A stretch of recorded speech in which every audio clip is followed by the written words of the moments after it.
to Kingo in Kidderminster, who says he realised he wasn't young anymore when he dropped something on the floor, and instead of instantly picking it up, he contemplated if it was...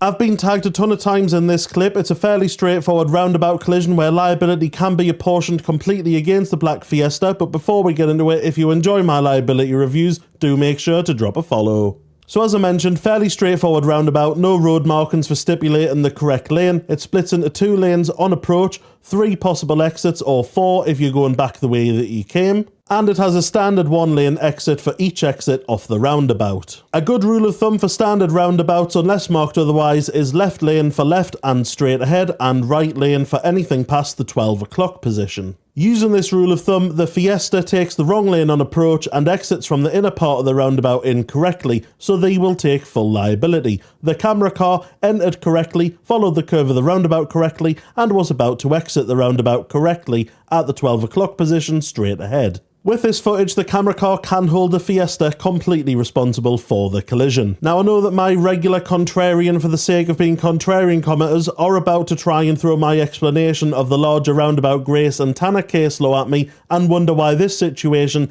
isn't 50-50. And it's not the gotcha that you think it is, because it's a completely different scenario to what happened in this collision and happens on much bigger roundabouts. Grace versus Tanner is when you have multiple lanes on and off the roundabout and you're exiting from the inner part of the roundabout. You do have to check it's safe and clear to cross over the space to your left to exit in case there is a car in the wrong lane or a vehicle has entered from an intermediate entrance and has become established. Something that is drummed into us when we learn how to drive, but many seem to forget the second that they've passed their test, and as I mentioned, is nothing like this situation. So in summary, the black Fiesta is completely responsible for the collision. Lovely jubbly, sound as a pound.